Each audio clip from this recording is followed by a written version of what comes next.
Episode number 54, Ironman Hawaii 70.3 with Carrie Turner. Welcome to the pursuit of the perfect race. I'm Coach Terry Wilson, and with each episode, I bring stories of athletes to you that share their experiences at races in order for you to learn how to have your perfect race. We will hear stories from athletes of all ages, abilities, and races of all distances. So regardless of where you fit in, there's something in it for you. Thanks for spending some time with me today. Now let the pursuit begin.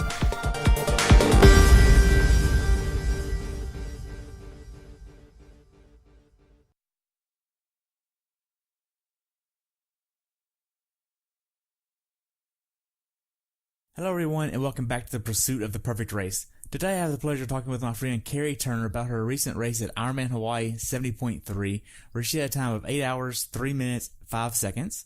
This race took place on June 2nd, 2018. The temperature on race day was 69 and rose to 88. Being that Hawaii does not allow anyone to wear a wetsuit for safety reasons, this is a non-wetsuit swim. She is being coached by my friend from episode number 4, Morgon Latimore from Latitude Pure Coaching. Welcome to the show, Carrie. I look forward to hearing about your race. Thank you. Thank you for having me. You're welcome. I look forward to hearing about your race and glad to have you on. Yes. So what made you want to do this race? I look at the race. Racing is a hobby of mine, so I look at it as something. I want to go places where I haven't been before, maybe, and do a racecation. So that's why I figured Hawaii would be perfect. This was my fourth 70.3, and it was just on a whim. I kind of signed up for it. My friend had a hotel, so we went for it. How was your training going into this race? It was less intense this time. I've had a lot of work issues going on, and so that's, obviously that's my main priority. And, so it wasn't as intense as previous races, but I just wanted to be able to finish within the time and get it done. Okay. Now, did you miss any training going into this race? I did miss a little bit. There's several things that were going on, but on various reasons, I've had to miss a couple of long workouts and some shorter ones. So that was a bummer, but it is what it is. Now, did you get injured at all? I did not get injured. I was having, and I wasn't going to go into this, but I was having some what I thought might be heart issues, palpitations and things like that. So I had gone through some multiple tests just to make sure that I was okay, because I'm also training for a full. And I wanted to make sure that everything was on the up and up before I start really getting intense in my training for the full Ironman. And that is where I missed a few things. And my coach kind of backed off as well, because we weren't sure what was going on. And once I got the okay, obviously I was free to train. But at that point it was 3 weeks before. So we did the best we could. Okay. So you're coached by Morgan, my friend. I've been talking with him a lot lately. We text back and forth almost daily, it seems like. Oh, you serious? Yeah. So how was the training going into this race, and what kind of training did he have you doing? So it was less swimming this time, which was interesting. I think he's learned. I've been with him since the beginning, and he has learned a lot about training since the beginning. And analyzing those stats on Training Peaks, as you know, and all that data that he gets back. So it was a little less swimming this time, and not as many bricks as I've done in the past. But we do one long ride on Saturday, one long run on Sunday, and then we'll do 2 runs during the week, and then 2 bikes, and then actually only 1 swim a week this time, which was really bad. But yeah, he's not going to like me telling you that. It's fine. So what was your longest swim, bike, and run going into this race? Longest one was 60 miles on the bike. Longest run was 10 miles. So, longest swim was what? Longest bike was 60 miles. Okay. And then my longest swim was probably, I would say, 2,400, maybe 2,200. Okay. Did you do any strength training at the gym during this training? In the beginning, I did, not towards the end. During off season, during say January, February, I was doing more strength training and doing some Tabata, which is a 20-minute workout, working on your core and I don't know if you've ever heard of it, but it's intense but it works. Right. So how much of your training was outside versus inside? I hate being on the trainer, hate it, but it was dark. So I would spend probably about 75% of my time inside, during the week. And then on the weekends, I was always outside. Good. Now, when you're outside training, are you using a road ID? No, I'm not. Really? But I will get one. Well, good. No. Now, what specific workouts did you do that gave you the confidence to go into this race prepared? Hill work. I was a little bit worried about the amount of elevation. If you look on the website, it said it was close to 3,500 feet or 4,000 or 3,500 or 4,000 feet in between there. So I was really concerned because that was more elevation I had done in a race. But I focused a lot on the hills. I never made it to 4,000 feet, but I did get close to 3,000 feet. So that was concerning. When I was done with the race, I looked down at my watch and it was only 2,500 feet around. So it wasn't as bad as I thought it was going to be. And I worried myself for nothing. Okay. But yeah. Now, in your training, how many bricks were you doing? There weren't a lot of bricks. I would say once a week. And they were the shorter ones. In the past, it's been, we typically do my long rides and then a run afterwards. But this time around, it was, little things were different for various reasons. So it was only during the week that I would do a brick. Okay. And they were the shorter rides, maybe like an hour long and then a short run. Okay. Were there any days where you just mentally didn't want to train? Oh, yeah. Yeah, definitely. And when we're really stressed and you're hungry and you just don't want to train and you get angry at things. That happens to me quite often. I call it hangry. I know everyone uses that word, but, and you just don't want to do the workout. But I think what helps is having a coach because I don't want to disappoint him. And I don't want to have him call me asking me what's up. So I just don't want to deal with it. And so I just get it done. And that helps me greatly. Just the discipline to do it though also has to be there. Once you're, committed to something and you set your mind to it and you know what you have to do to get there, you have to have the discipline to just do it day in and day out, even if you don't want to. It sucks sometimes, but you do it. Right. When you're not training or racing, what are you doing? Sleeping. So when I'm not training, I'm actually working quite a bit. I do some freelance work and I have a lot of clients that I work with. So I'm pretty much working all the time because I enjoy doing what I do, graphic design and web design. So, but as far as relaxing, hanging out with my friends and things like that. Okay. So how difficult is it for you to balance life, work, and training? Thankfully, I do not have kids. I will say that right off the bat. I don't know how mothers do this. I don't know how fathers do this. It really does take so much of your time. I hear people getting up at 5 o'clock in the morning to get their workouts in and then going to work all day. And I just cannot imagine. So I am lucky in the sense that I really don't have a life. So this is my life. It's given me a life, but anyway, so what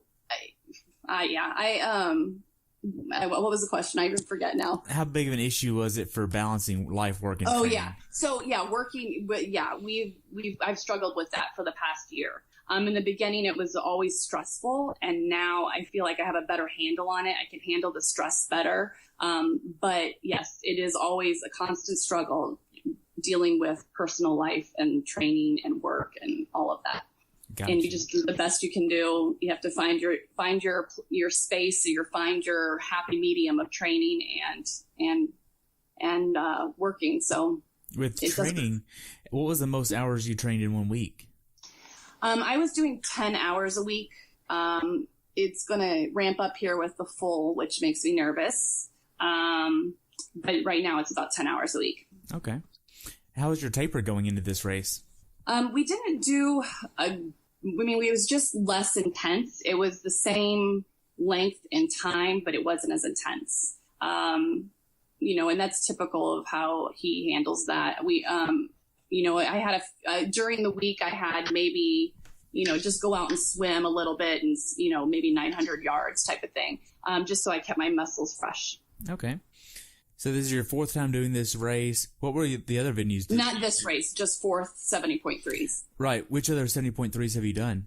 I did Arizona. It was my first. I've done Santa Cruz, Oceanside, and then Hawaii. Okay. And then I'm doing Santa Cruz again coming up. Okay. What was your mindset going into this race? Wasn't 100% there. I struggled with a little bit just because of everything that was going on beforehand with the health issues and the work and everything like that. I struggled a little bit mentally. I wasn't as focused I'd been in the past. So that worried me a little bit. Everyone was really nervous and excited, and I couldn't quite get there. So my mind was elsewhere this time. Okay. Now, when did you actually start traveling to go to Hawaii? We left on the Wednesday. The race was on Saturday, and we left on the Wednesday beforehand. And, it was nice because we had a day or two to kind of relax and get used to the time change before the race. Okay. Now, how did you get your bike over there? Yeah, so we had those soft cases. We were allowed to bring them on with us, travel with them. We didn't have to ship it. We used Alaska Airlines, and it was $75 going there, $50 on the way back. Not bad at all. I was a little worried about the soft case traveling, but it did well. I had to take off my handlebars because it was actually a road bike case, and so my bike didn't quite fit in it, so I had to take my handlebars off, put them on the side, and zip tie them. That worried me also, but it worked out okay. Okay. Did you use any pool noodles to kind of keep everything nice? No, I threw in an extra quilt just to make sure. Okay. Yeah. Are you allowed to fly with CO2s over there? Yeah, I didn't ask, but they were in my bike and no one said anything, so I didn't. Whatever. Okay. The plane didn't go down, so. Okay. I've heard of people traveling with their bike, and the CO2s, sometimes TSA will take them and give you a warning. Sometimes they'll take it out and give you, hey, look, if you do this again, you're going to be on the do not fly list. I mean, all kinds of elevations of that because of a CO2. And I'm like, really? It's not that big of a deal, It was in my bike bag, so yeah, they didn't say anything. Yeah. Once you get to Hawaii and you get there, are you getting a rental car, Airbnb? Mm-hmm. What does that look like for you? Okay, so we stayed at the Hilton Grand. My friend actually has a timeshare, so that worked out well. We stayed at the Hilton Grand. We did rent a Jeep. Everybody in Hawaii rents white Jeeps apparently because they were everywhere. And it was really easy getting the rental. You had to take a little bus to get the rental. Both of our bikes fit in there perfectly with our luggage. And then we stayed probably about 10 minutes from the start at the Hilton Grand. Nice. How much was your Hilton Grand room? I don't know because it was a timeshare and she pays monthly. So, they tried to sell me on one, but no. I've heard of this race venue being quite expensive. That's why I'm asked. Yeah, I would. If just to give you an idea, I'd probably do $200 to $300 a night if I were staying on my own. Oh wow! We got our airline tickets for $450 each. That's not bad at all. No, not at all. And we could have, looking at, because they were sending me alerts. There's times of the years when they're less, but we're coming from San Diego, so right. It's pretty cheap. Okay. Now, how was your check-in process at the village? It was great. A little bit different than I'm used to. Not the vendors like they have at the Ironman villages you see sometimes. There was one vendor, Bike Works was there, and they handled everything if you needed service to your bike, which I did. And they offered all of the products and everything in the area. And they had the pre-race talk was in a conference room. It was a little different than I'm used to, but it was exciting. It kind of got me a little bit more in the mood to do the race because it's kind of exciting to be there. Okay. What service did you need on your bike? So as I said, I took my handlebars off. I just needed them to tweak because I didn't have a torque screwdriver. So I just wanted them to make sure that everything was good to go on my handlebars. And then what did they do? They did something to my back tire because it kept rubbing against my brake, which ended up being a problem during the race. But they fixed the tire and everything looked okay, the skewer. And then, hoping I was going to be okay, and ended up not being okay. So. Okay. What was your final workout before the race? My final workout was probably let me think back here. It was my bike ride. We did a short bike ride, about 10 miles down the road, just to see how bad the wind would be. Okay. And yeah, it was just an easy little ride. Okay. Now, did you have a certain meal you wanted to try to get the day before the race? Yeah, I usually do fish and chips. I'm not healthy. I am pescatarian though, so I don't eat red meat or pork or anything like that. But I do like fried food. So I usually do fish and chips. That didn't happen. I ended up having, I think it was pasta of some kind, like not fettuccine, but something along those lines. Yeah. Okay. That was the first mistake. Oh, mistake number one. So if you go back to the Boston Marathon series I did this year, Matt Trick, he had an 18 inch piece of fried cod the night before the race with French fries, hush puppies, all that stuff, and 2 beers. Yeah, that's my kind of guy. So I do have a drink the night before just to help me sleep, and I had a beer that night as well. Okay. Now, what time did you try to get in bed? We ended up watching a movie. I think we went to bed about 9:30. Okay. Yeah. Now, you get up the night or the day before the race. What was your morning ritual? Okay, so I get up and I do the first thing I do is the goo Roctane. I try to drink that. Well, I try to drink that far enough ahead before, so it's kind of in my system.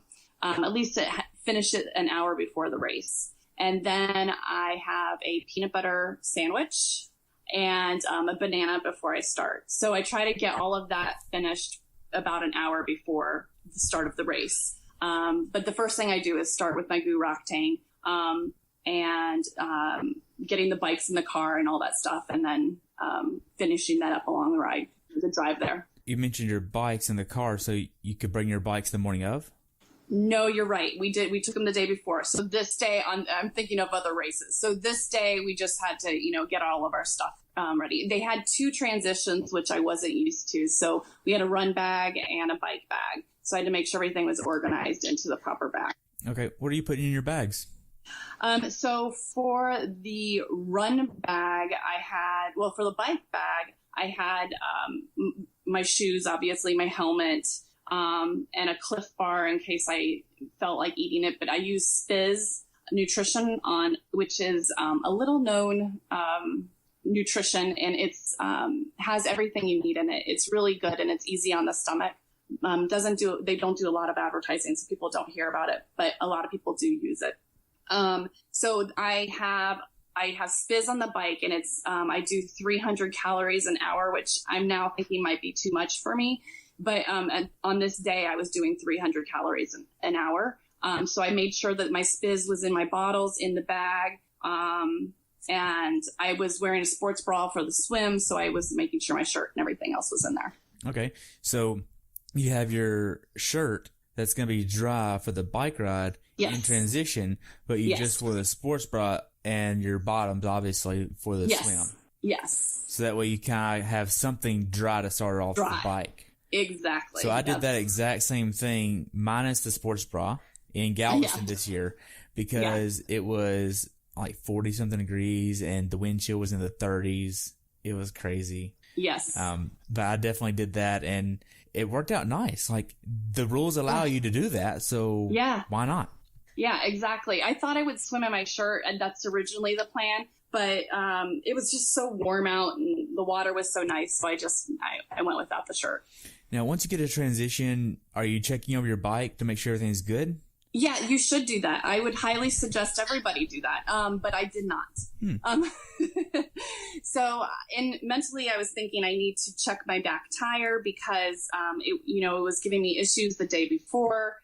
but I didn't. I just never got around to it. So I just assumed it was okay. We were, going to the restroom, doing all of that. I don't even know what we did a practice swim, just getting our nerves up for the swim part, I guess. Didn't do a whole lot with the bike at that point. Okay. Do you have a certain way that you like to lay out your transition to help you have a quick transition? Yeah, but you didn't have the option this time. Really? Because it's so windy, you have to, everything goes in a bag. And they give you the bag and you can tie it to your bike, or they have an area because there's a short little run up from the swim, and you can put the bag on the side near your number so you can have it and run up the hill, which is what I did. And you can put your helmet on and everything as you're running. Well, that's the theory anyway. It doesn't quite work like that, but, and your bike, there isn't a number for your bike. You put it anywhere you want. Really? Yeah. So there's nothing stopping someone from moving your bike somewhere else? Well, I didn't think of that, but yeah, I guess that could have happened, but I don't think it happens. Okay. Yeah. You have to but you have to remember where your bike is too. Right. It was a little different. So what time was your send off for the swim? 7:10 was when I started. Yeah. Now, in between the time that you left transition, you hit up the bathroom, and then you got to swim in. After that, are you trying to get a certain type of nutrition in right before you start? No, I have my banana with me at that point before the swim. But an hour before I swim, I really like to be done with my nutrition. So you maybe have the banana as I'm waiting there, and water. Okay. Were you stressed at all? I started to get a little stressed at this point, which made me feel better about it because I hadn't felt that yet. You start to get a little nervous, but taking a practice swim helps so much. Just going out and seeing that it's not a big deal and you're going to get through it helps a lot. Right. Now, you get in the water. Are you using a swim skin? No, not this day. Or you mean the speed suits? Yeah, speed suits. Yeah. So my friend had a speed suit, and it helped her a lot. And I think that that's something that I might invest in the future. I'm sure there's a little bit of drag with not having a wetsuit or speed suit on. Right. Are you using tinted goggles or clear goggles? I'm using Roka goggles. They're clear. They're orange, and I like them because they're quite big. Okay. Now, what kind of kit are you using? I know you're on Latitude Pure Coaching. Yes. Are you using that kit? Yes, I am. So I do everything I can to promote my coach and represent him. So yeah, I'm wearing my kit during this race, and it's sleeveless, and it's perfect for this race. Great. Now, did you use any type of lube to kind of help the salt water not be so abrasive? I didn't have a problem with the salt water. It was really soft, amazingly. Really? Yeah, it's a different, I don't know. It's a different feel to the water there, but no problems with chafing at all or anything like that. Maybe to help me go faster, but I don't think it would make that big of a difference. Okay. So how did the swim go for you? It was slower. And I probably, because I was only doing one swim a week beforehand, but yeah, it was a little bit slower, but the way I feel about it is you're not going to win it on the swim. I mean, if I'm a few minutes slower on the swim, I can make it up on the bike. Right. So walk me through the swim course. Okay. So, it is by age group. I know that in the past they've tried to do those wave starts. This is by age group, and you walk up to the timer, and they let every person go one after the other, so you're not right on top, starting all at the same time on top of each other, which was nice. It is beautiful. You can see all the way to the bottom the entire way. Really? Yeah. You forget that you're in a race, but there's, you can see people in front of you, where you are, compared to everybody else. There's no chance of you running into people because you can see exactly where everybody is. You can draft better if you want to do that. And it was just a beautiful swim. Towards the end, I started to take a right turn at where I wasn't supposed to take a right turn. I was hoping it was over, but I kept on going. And the run out was, I did a fake little jog up, and then there's a hill to transition where you can put your bag, and that hill is can be quite brutal coming out of that swim, but it worked out okay. Okay. Now you get out of the swim, you get to your bike, you get out of the bike. Now, before you got to that point, earlier that morning, did you put your bike in an easier gear to help up the hill? Yes.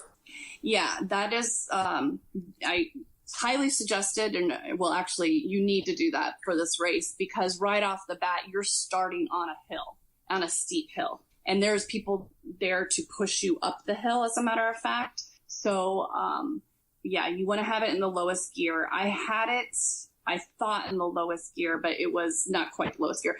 But anyway, when I got started, I had help getting pushed up the hill, and it was so hard. Like, even the guy pushing me up the hill was having a hard time.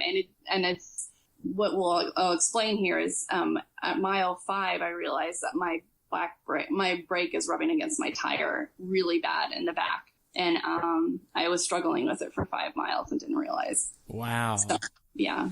So, yeah. Did you have a certain bike strategy for the bike ride? Not really. It's just, I don't want to go too hard because, after doing this for my 4th time, I know that I need to take it, not easy, but I just don't want to push it too hard on the bike because I need to be able to make it to the run.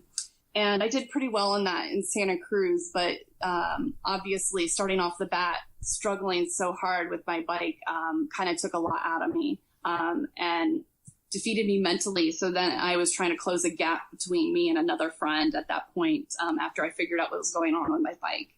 And so I went too hard on the bike, yeah. Okay.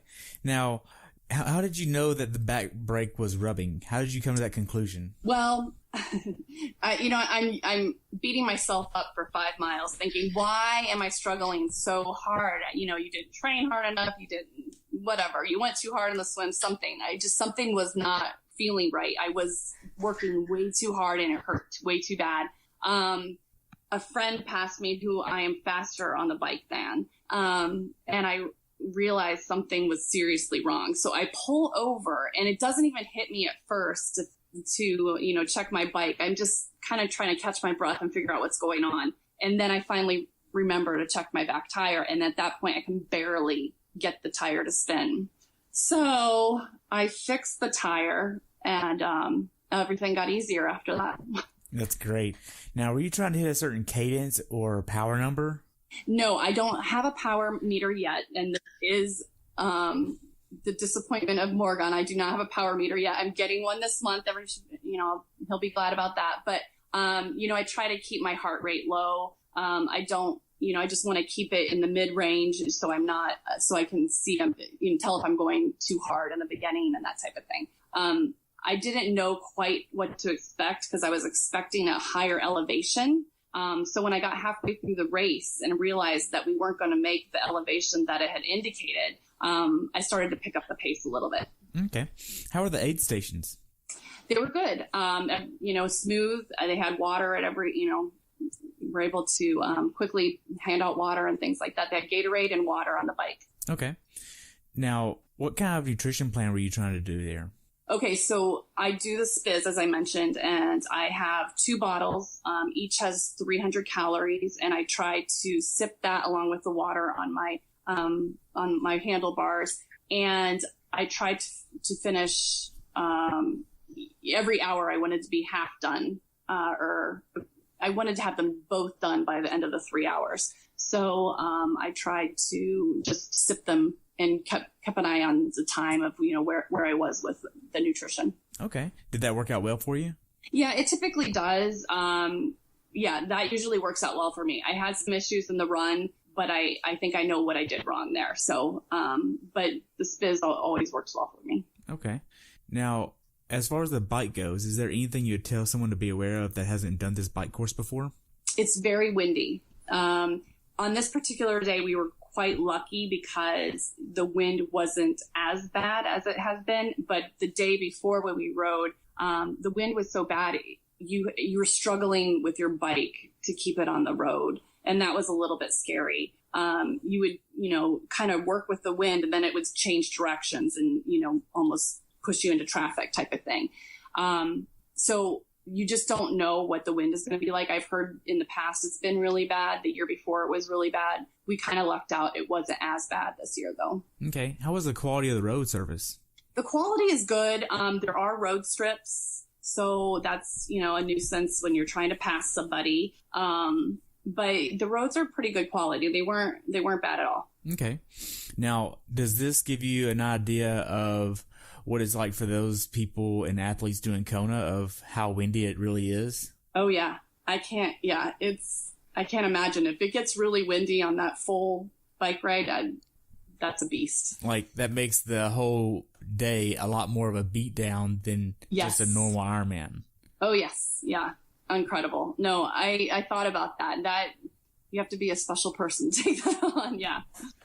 Now, the final few miles of the bike, are you trying to do anything to help you prepare for the run? Not on this day. I wasn't. I was mainly focused on closing a gap, and that's all I could think about. So that was probably part of my downfall, is that I was so focused on catching up to my friend who was probably half an hour to 45 minutes ahead of me, which I didn't realize at the time. I was so frustrated that that she had passed me, which sounds horrible, but I really just beat myself up and wanted to catch up to her. So that was my only focus. I wasn't even thinking about the run. It wasn't even my mind at that point. Okay. Now, you're on the side of the road at mile 5. How long were you on the side of the road for? I was probably there. I don't know. It felt a long time, but it was probably about 15 minutes, maybe. Okay. I had a few people ride by. Do you need help? Type of thing. But yeah. And trying to figure out how to fix it myself was, there weren't any, SAG cars or anything coming by. So I was just trying to figure out how to fix it myself. What kind of bike are you using? Quintana Roo. Okay. So yeah. Are the brakes right on top? Can you see them, or are they on the bottom? They're on the underside, on the back. They're on the underside, and you really can't. You can't move them at all. There's no give. So I had to undo the skewer and move my wheel over. Try to get it more center of the brake. Okay. So it worked, but not easily. But then you had to make sure that the wheel itself wasn't rubbing your frame. Right. Yeah. So you had to find a little bit of balance of about an eighth of an inch or so. Exactly. Okay. So it has to move off the brake, but not hit the frame, and make sure it's right there, and I have to tighten it, and it's got to be tight right there. Yes, exactly. That's what I was dealing with. So yeah, by some chance I ended up getting it just right though. Wow.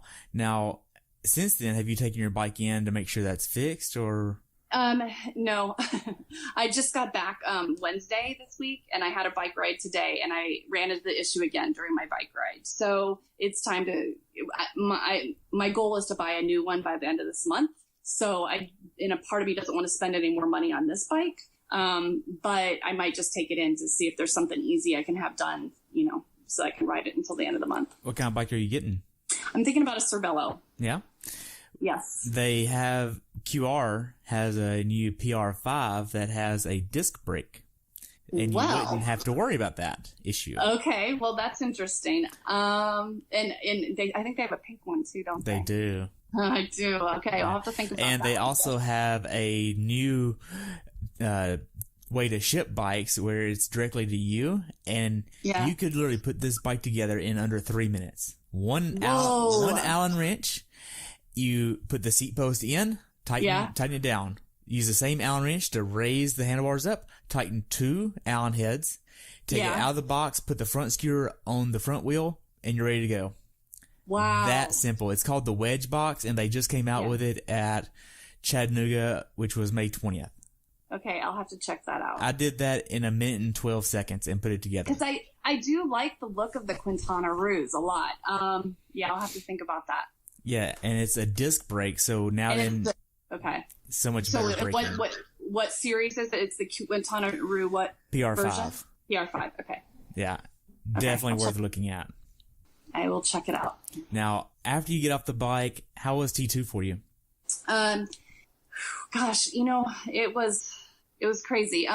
So I was feeling really nauseous. and just wondering how I'm going to get to the end of this race.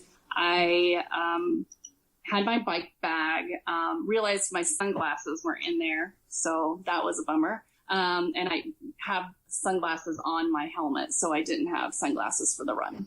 But I had a hat, so that was okay. This is how you don't do a race, okay? Everything I'm telling you guys, this is how you don't do a race. So I was feeling a little nauseous. I decided, okay, I'm just going to take it slow, out of the start, until I can kind of get myself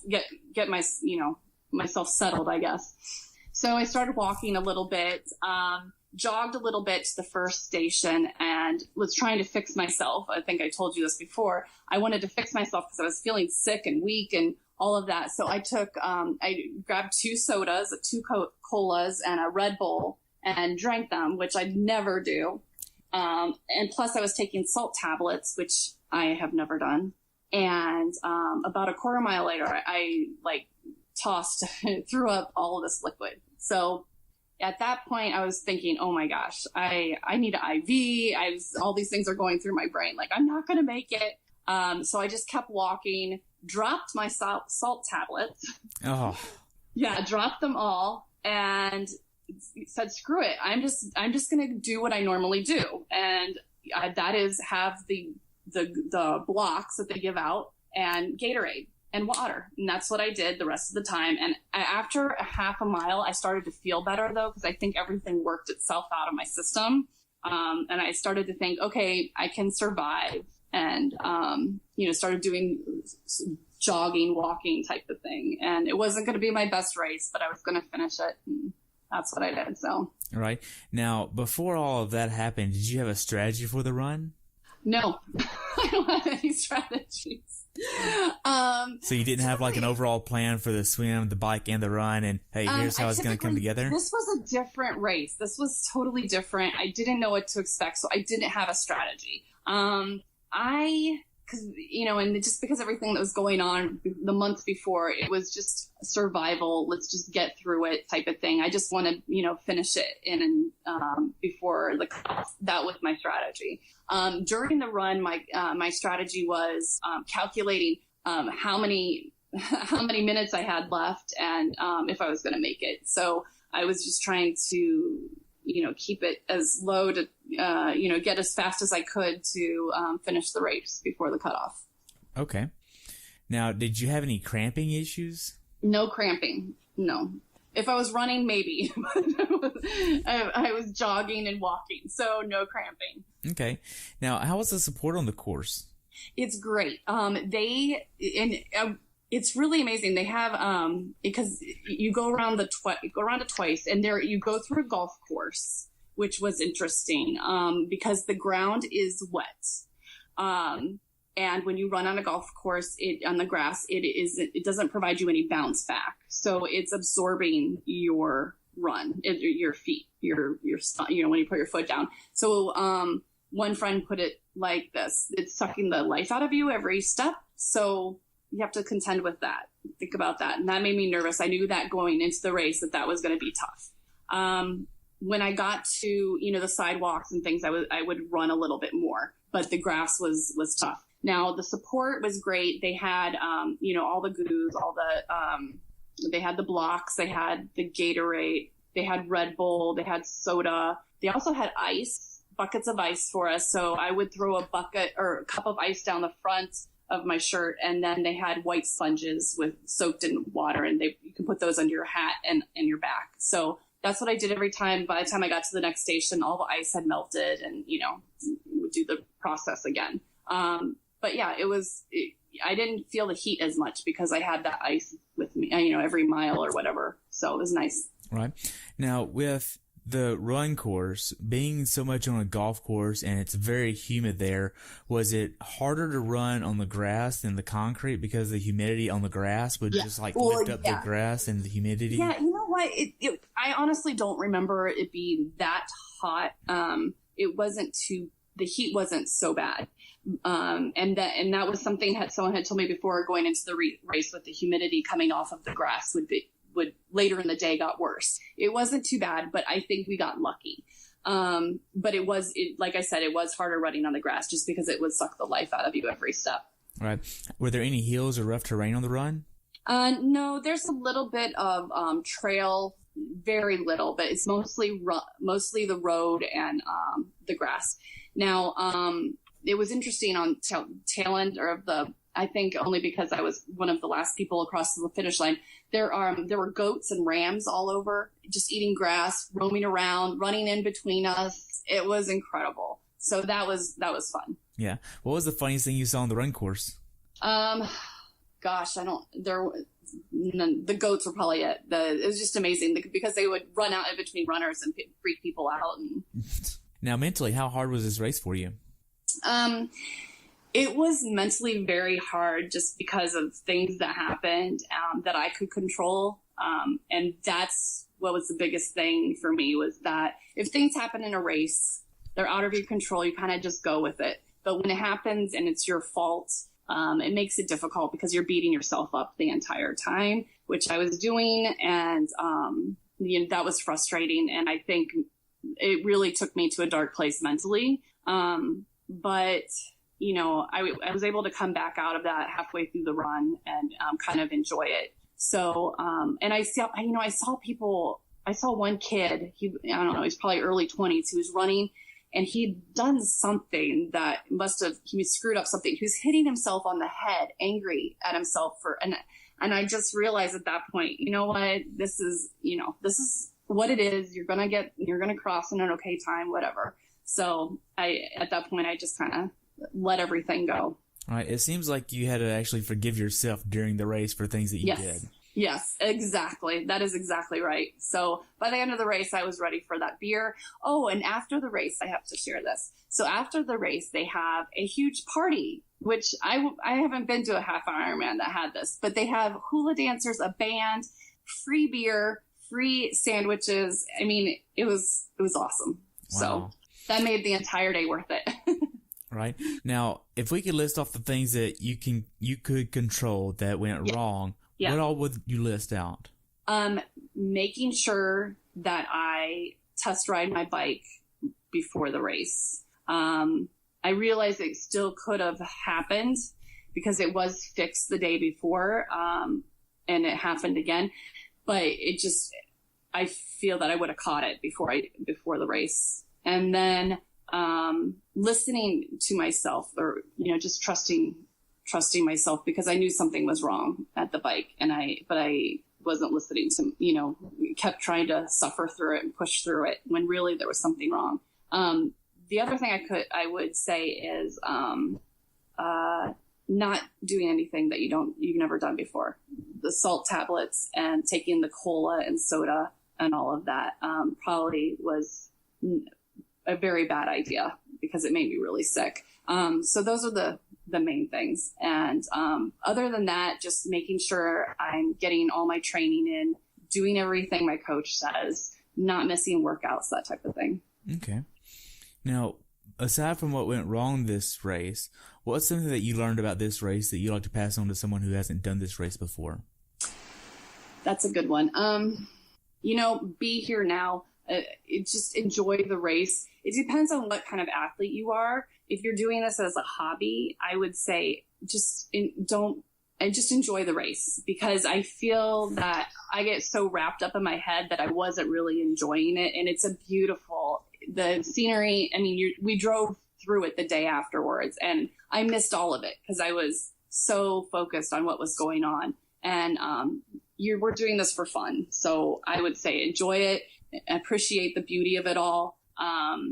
And just make sure you grab those ice cubes on every water station and put them down your top, because that helps so much. But yeah, that would be my biggest. Just enjoy it. Okay. Make sure you don't get wrapped up in your competitiveness, I guess. Okay. The final few miles of the run from 10, 11, 12, and 13, how did that go for you? Actually, that's when I started to feel best.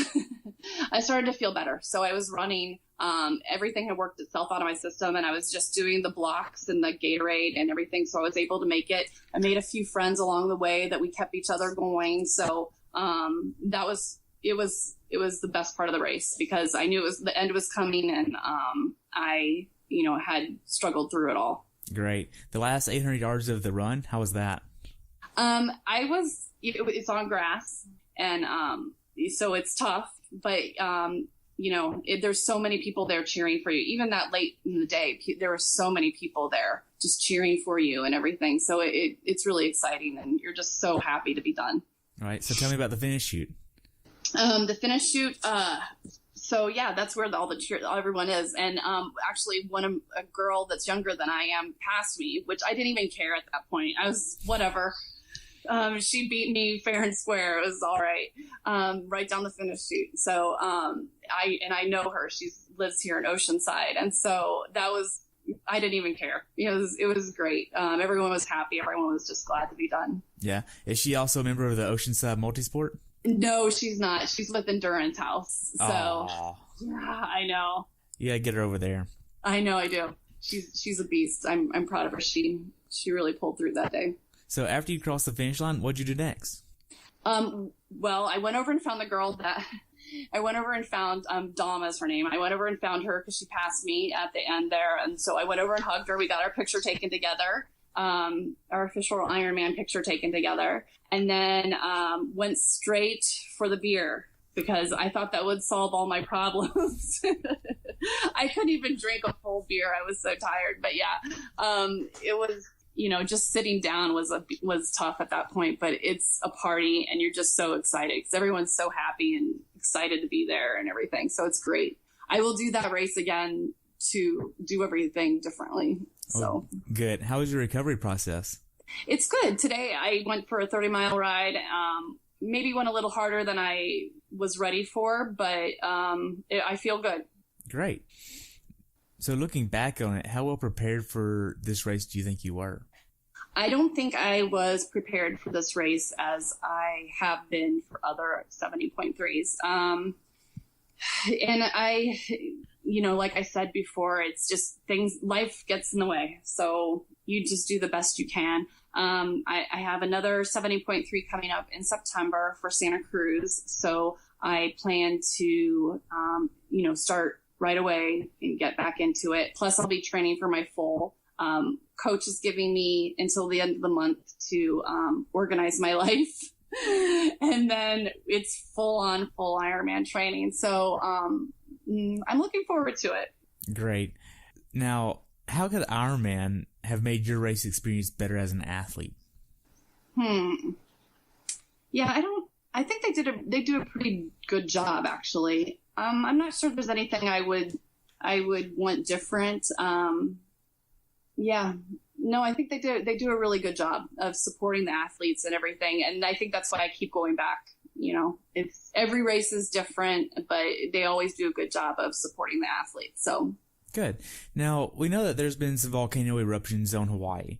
Did you feel like this was an emotional time for you of, should I really go and do this race with that there, or should I just stay here? I mean, I don't want to be racing whenever people are losing their houses and I'm over here doing this as a hobby. I know. Was that a struggle for you? Well, so I thought about it, and it brought a lot of money for Hawaii. So that was one reason, I was concerned about the volcano a little bit until one of my friends posted. She's from Oahu, Jen.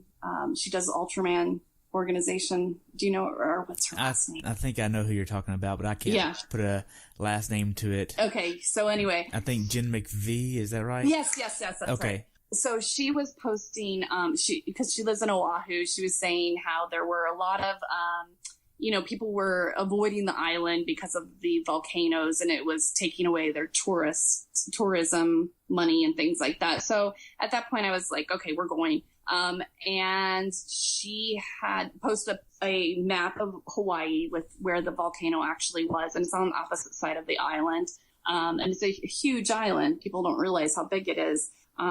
So it was just a small little portion that was affected. So I wasn't worried about it. And Ironman sent out a letter saying, the air quality is fine where we are, that type of thing. So that calmed my nerves a little bit. And I felt we were bringing money to the island. we even drove over to the other side of the island to see what was going on over there. And it's, you know, a lot of volcanic ash and everything everywhere. It's really sad. Wow. Now, I know Ironman Foundation has a relief fund set up for them. Did you know about that? Yeah, I did. Yeah. I've talked with another guy that did this race, Matt, and he said that Ironman could really be a lot more vocal about posting that in other places and making that more pronounced, because after all, it's happening on the Big Island, and this is, I mean, the Super Bowl of Ironman is at Kona on the Big Island, and we bring millions to the Big Island in October, and they could be a little bit more vocal about that, because anybody that's done Kona, I'm sure, would be like, oh my gosh, here's how I can help. And they could help through that. And it's just a matter of Ironman saying, hey, look, here's what we're putting together. You can donate here. That would be nice. Yes, I agree. Because I think it came in an email that was to people that were already doing the race. Right. And I've done Ironman races, and I haven't got an email from them saying anything. Yeah. Like, that's a shame. They could leverage that just a little bit better, I think. Yeah. Now, we covered a lot. Do you have anything else you'd like to add about your race? Not really. I think I gave my synopsis of how not to do a race pretty well. Well, great. So we know you're doing Santa Cruz 70.3. What full are you doing next? Arizona. So is this your first full? Yes. Are you nervous? I must be crazy. This was a hobby, and it's now turned into my life. So I'm nervous, but I can't get too nervous about it yet. So what are your expectations for doing a full? Surviving. You know, I don't expect, and it's hard for me to know what to expect. I'm going to say, I have no idea what I'm going to finish it in, but I just want to have a good time and not die. Great. So how can athletes follow you? They can follow me on She Wears Pink on Instagram. And that's at She Wears Pink. And they can follow me on Twitter at Carrie Turners. It's CarrieTurners. Okay. And you're also on Facebook? Yes, I am on Facebook, under Carrie Turner. Okay. Now I only have one more question for you, and that's, what's your definition of a perfect race? A perfect race would be one that, you don't have any mistakes, things that you bring on yourself, and finishing and being able to enjoy your day, not feeling like you can't survive or you can't do anything else. So just having a good day on the bike, having a good day on the run, and not dying. Great. Well, I just want to thank you so much, Carrie, for sharing your story and experience. I've enjoyed hearing about it. Look forward to following you in the future. All right. Thank you. Hey, thank you so much. Have a good day. Bye-bye. Great. Thanks for tuning in today. I hope you were able to learn something from today's episode. If you enjoyed the show, please take a minute to leave a review on iTunes or share it with a friend. Be sure to subscribe so you never miss an episode. If you'd like to see pictures from this athlete's race, learn more about who I am, what I'm doing, or be on the show yourself to share your story, check out my website at CoachTerryWilson.com. Until next time, continue the pursuit.